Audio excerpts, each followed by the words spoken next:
The argument had been building for 20 minutes, simmering beneath the surface of Mom's carefully orchestrated 50th birthday celebration like a pressure cooker about to explode. I should have left when the first snide comment came, should have walked away when the passive-aggressive questions started, should have known better than to think this time would be different. But here I was, standing in the middle of our family's pristine living room, surrounded by 50 guests who'd come to celebrate Victoria Thompson's milestone birthday, watching my mother's composure finally shatter completely. "You don't deserve our name," she screamed, her face flushed red beneath her perfectly applied makeup. "Thompson means something in this community, and you've done nothing but drag it through the mud." The silence that followed was deafening. Conversations stopped mid-sentence throughout the house as every guest turned to witness the family drama unfolding in real time. I could see the mixture of shock and fascination on their faces. This was exactly the kind of scene that would fuel gossip at the country club for months. "Victoria," Dad said quietly from his position by the fireplace, "perhaps we should discuss this privately." "No, Charles. I'm tired of pretending everything is fine. I'm tired of making excuses for her choices." Mom gestured toward me with the kind of disgust usually reserved for something found on the bottom of a shoe. "Our friends ask about our daughter, and what am I supposed to tell them? That she dropped out of medical school to become a social worker? That she lives in some run-down apartment in the city working with drug addicts and criminals?" I stood there in my simple black dress, appropriate for the occasion but clearly not expensive enough for Mom's standards, and felt the familiar burn of humiliation that had defined most family gatherings for the past 8 years. "Social work is important," I said quietly, though my voice sounded weak even to my own ears. "Important?" Mom laughed, a sound like breaking glass. "Important doesn't pay bills, Jessica. Important doesn't buy houses or cars or give us grandchildren to be proud of. Important is a luxury for people who can afford to waste their potential." My older brother Michael stepped forward, trying to play peacemaker as usual. "Mom, maybe this isn't the best time." "When is the best time, Michael? When is the appropriate moment to discuss the fact that your sister has spent the last 8 years throwing away every advantage we gave her?" Michael's wife Sarah was standing beside him, one hand protectively over her pregnant belly, her eyes wide with second-hand embarrassment. Their 3-year-old son was thankfully in the kitchen with the babysitter, spared from witnessing his grandmother's meltdown. "You had everything," Mom continued, her voice rising again. "Full scholarship to Princeton, acceptance to Johns Hopkins Medical School, a future that any parent would kill for. And you threw it all away to work in some clinic helping people who wouldn't lift a finger to help themselves." The accusation stung because it contained just enough truth to be devastating. I had walked away from medical school. I had chosen a different path. I had disappointed them in ways that they'd never let me forget. "I'm helping people," I said, hating how defensive I sounded. "You're enabling people," Dad corrected, his voice carrying the authority of someone accustomed to being right. "There's a difference between helping someone become self-sufficient and creating dependency." Charles Thompson was a successful real estate developer who'd built half the commercial properties in our mid-sized city. He approached every problem like a business deal, measuring success in concrete terms that could be quantified and compared. "Your brother Michael is a successful attorney," Mom said, gesturing toward my brother, who was now studying his shoes with intense concentration. "He owns a beautiful home, he's providing for his family, he's contributing something meaningful to society." "And what am I contributing?" I asked, though I knew I was walking into a trap. "Nothing," Mom said with finality. "You're 33 years old, Jessica. You live in a studio apartment, you drive a car from 2010, and you work at a job that pays barely above minimum wage. You've contributed nothing to this family except disappointment." The words hit me like physical blows. Around us, the party guests were pretending not to listen while hanging on every word. Mrs. Patterson from next door was practically leaning over the couch to get closer to the action. "I love my work," I said, though my voice was shaking now. "Love doesn't pay for retirement, Jessica. Love doesn't buy houses or fund college educations or take care of aging parents." "You're right," I said quietly. "Love doesn't pay for those things. Finally, some sense. But money does." Mom paused, confused by my response. "What?" "Money pays for retirement and houses and college educations. And I have quite a bit of it." The room went very still. Even the conversations in the kitchen seemed to quiet, as if the entire house was holding its breath. What are you talking about? Dad asked. Before I could answer, the doorbell rang. We all turned toward the sound, grateful for any interruption to the tension that was suffocating the room. I'll get it, Dad said, but the front door was already opening. Mayor Patricia Williams walked into our living room, followed by 2 members of the city council and a photographer from the local newspaper. She was carrying an ornate wooden box and wearing the kind of formal smile reserved for official occasions. I'm sorry to interrupt, Mayor Williams said, scanning the room until her eyes landed on me. But is Jessica Thompson here? I have something very important to present to her. The confusion in the room was palpable. Mom was staring at the mayor like she'd materialized from thin air. I'm Jessica Thompson, I said, stepping forward. Mayor Williams' smile became genuine as she approached me. Ms. Thompson, on behalf of the City Council and all the citizens of our community, I'm here to present you with the key to the city. She opened the wooden box to reveal an ornate golden key resting on velvet padding. I don't understand, Mom said weakly. Mrs. Thompson, the mayor said, turning toward my mother with the patient expression of someone accustomed to explaining complex situations, your daughter has just made the largest charitable donation in our city's history. Her $50 million gift is funding the construction of our new children's hospital. The silence that followed was so complete I could hear the grandfather clock ticking in the hallway. $50 million? Dad repeated, his voice barely above a whisper. The Thompson Children's Medical Center will serve families throughout the region, Mayor Williams continued, apparently oblivious to the family drama she'd walked into. Ms. Thompson's generosity will save countless lives and provide world-class pediatric care for generations to come. Mom had gone completely pale. There must be some mistake. No mistake, said Councilman Rodriguez, stepping forward with a proclamation scroll. We're also declaring today Jessica Thompson Day, in recognition of her extraordinary philanthropy and her years of service to our community's most vulnerable populations. Service? Mom asked faintly.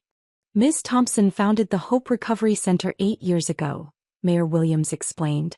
Her facility has helped over 3,000 people overcome addiction and rebuild their lives. She's also established scholarship programs, homeless shelters, and job training centers throughout the city. I watched my family process this information, their faces cycling through confusion, disbelief, and dawning comprehension. The Hope Recovery Center, Michael said slowly. That's the place that helped Jenny Patterson's son. And the scholarship program that paid for Maria Rodriguez's nursing school, added Sarah. Ms. Thompson is too modest to mention it, the mayor continued, but her foundation has quietly funded dozens of community improvement projects over the years. The new playground at Lincoln Elementary, the senior center expansion, the food bank renovation, all made possible by her generosity. Dad was staring at me like he'd never seen me before. Jessica, how is this possible? Well, I said, my voice stronger now, it turns out love does pay for things. When you love what you do, when you're passionate about making a difference, amazing things can happen. But the money, Mom whispered. Where did you get $50 million? Mom, do you remember when I dropped out of medical school? Of course I remember. It was the most disappointing day of my life. Do you remember why I dropped out? She was quiet for a moment, thinking. You said you wanted to help people in a different way. And do you remember the app one was working on? The one you said was a waste of time. The computer thing? The computer thing was called Recovery Connect. It's a platform that helps addiction treatment centers communicate with patients, track progress, and coordinate care. Mayor Williams nodded enthusiastically. It's revolutionized addiction treatment nationwide. Recovery rates have improved by 400% in facilities using the platform. I sold Recovery Connect to a major healthcare corporation 5 years ago, I continued. For $200 million. The number hung in the air like smoke. 200 million? Dad repeated. After taxes and expenses, I netted about $130 million. I've been using that money to fund the Hope Recovery Center and other community projects ever since. Mom sat down heavily on the nearest chair, looking like she might faint. But your apartment, she said weakly. Your car. I like my apartment. It's walking distance from the recovery center and I don't need much space. And my car runs perfectly. Why would I replace something that works? You could have told us, Michael said, his voice filled with something between awe and accusation. Could I have? Because every family dinner for the past 8 years has been a lecture about my poor life choices. Every holiday has been an opportunity for you to explain how disappointed you are in my career path. We were worried about your future, Dad said. You were embarrassed by my present. The photographer had been discreetly capturing the key presentation ceremony, but now she was openly fascinated by the family drama unfolding before her. Ms. Thompson, Mayor Williams said, sensing the tension, perhaps we should schedule the formal ceremony for another time? No, I said, accepting the key to the city. This is perfect timing. I turned to address the room full of birthday party guests, all of whom were staring at me with new eyes. I'd like to thank Mayor Williams for this honor. The Hope Recovery Center has been my life's work, and I'm proud that our community recognizes the importance of helping people rebuild their lives. Applause began tentatively and grew stronger as the guests processed what they'd just witnessed. I'd also like to thank my family for their unwavering support over the years, I continued, my voice heavy with irony. Their constant encouragement and belief in my potential has been illuminating. Mom was crying now, mascara running down her cheeks as the full weight of her earlier words settled over her. Jessica, she whispered, I'm so sorry. Are you sorry for what you said, or sorry that you said it in front of the mayor? I'm sorry for not seeing you clearly. For not understanding what you were building. What I was building, I repeated. Not what I was destroying, not what I was wasting, but what I was building. Dad cleared his throat. Jessica, we owe you an apology. A huge apology. Do you? Because 20 minutes ago I didn't deserve to carry the Thompson name. What's changed? We know who you really are now, Michael said. No, you know how much money I have now. There's a difference. The distinction hung between us like a chasm neither side was sure they could cross.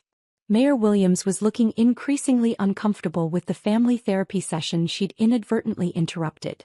Perhaps we should let you all have some privacy to discuss this.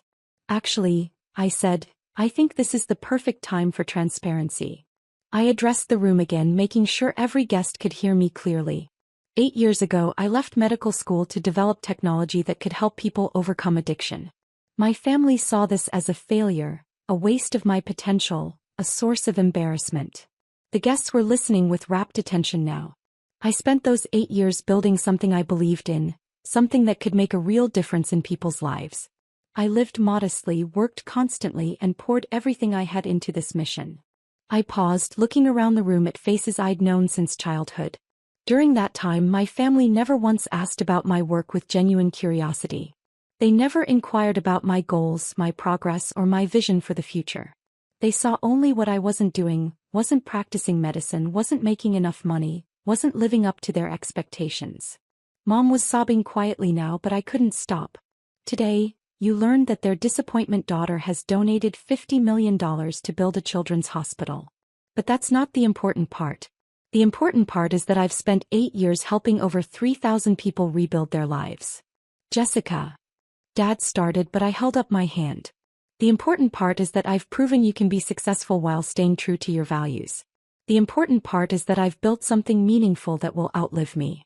I looked directly at Mom, who was clutching a tissue and staring at me with red, swollen eyes.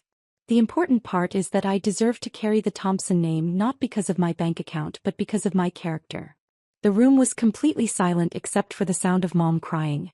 Ms. Thompson, Mayor Williams said gently, we're incredibly proud to have you as a citizen of our community. Your work has touched countless lives. Thank you, Mayor Williams. It means a lot to have that recognition. After the mayor and city council members left, along with most of the party guests who suddenly remembered urgent obligations elsewhere, I found myself alone with my immediate family in the living room that had been the site of so much drama. What happens now? Mom asked, her voice hoarse from crying. I don't know, I admitted. That depends on what you learned today. We learned that you're incredibly successful, Michael said. Did you? Or did you learn that success comes in different forms than you expected? Dad was pacing by the fireplace, his real estate developer mind clearly trying to process the financial implications of what he'd discovered. Jessica, when you sold your company, why didn't you tell us? Because I wanted you to be proud of me for who I am, not for how much money I have. We are proud of you, Mom said desperately. Are you? Because an hour ago you told a room full of people that I've contributed nothing to this family except disappointment. I was wrong. Were you wrong about the facts or wrong about saying them out loud? Mom couldn't answer, and that was answer enough. I need some time to process all of this, I said, gathering my purse and jacket. Thank you for the birthday party, Mom. I hope you enjoy the rest of your celebration. Where are you going? Dad asked. Home. I have work tomorrow. At the recovery center? At the recovery center. Jessica, Mom called as I reached the door. Will we see you again? I turned back to look at them. This family that had raised me loved me in their complicated way, and spent 8 years being ashamed of me without ever bothering to understand what I was actually doing with my life. That depends on whether you want to see me or whether you want to see the daughter who donated $50 million to charity. We want to see you, Michael said quietly. Then you'll have to learn who I actually am. Not who you thought I was, not who you wished I was, but who I really am. How do we do that? Dad asked. The same way you learn about anyone. You ask questions and listen to the answers. You show interest in my work because you care about me, not because you're looking for things to fix or criticize. We can do that, Mom said, though her voice was uncertain. Can you? Because change is hard, and this family has spent a long time being disappointed in me. We weren't disappointed in you, Dad protested. We were worried about you. You were disappointed in the choices I made because they didn't match your definition of success. But those choices led me to build something extraordinary. I opened the front door and stepped onto the porch, breathing in the cool evening air. Happy birthday, Mom. I hope 50 is everything you dreamed it would be. As I drove home to my small apartment, the one I loved because it was 2 blocks from the recovery center where I dedicated my life to helping people rebuild theirs, my phone buzzed with text messages. Michael, I'm proud of you. I should have said that years ago. Dad, I want to learn about your work. Can we have coffee this week? And finally, Mom, I love you. The real you. I'm sorry it took me so long to see clearly. I pulled over and typed back, I love you too. We all have work to do. The next morning I arrived at the Hope Recovery Center to find a news crew waiting outside. The story of the mayor's surprise visit had apparently made the local news, and they wanted to interview the mysterious philanthropist who'd been hiding in plain sight. Ms. Thompson, the reporter called out, how does it feel to be recognized for your charitable work? I smiled, thinking about Mom's 50th birthday party and the moment when everything changed. It feels like the beginning, I said. The beginning of my family seeing me for who I really am. 3 months later, Mom started volunteering at the Hope Recovery Center. Not because she understood addiction treatment, but because she wanted to understand the daughter who'd dedicated her life to it. Dad visited the construction site of the new children's hospital every week, watching the Thompson Children's Medical Center rise from the ground and finally understanding what his daughter had built with her wasted potential. And Michael brought his son to the center's family day, teaching him about Aunt Jessica's work and what it really means to help people. The Thompson name, it turned out, meant something after all. Just not what they'd expected.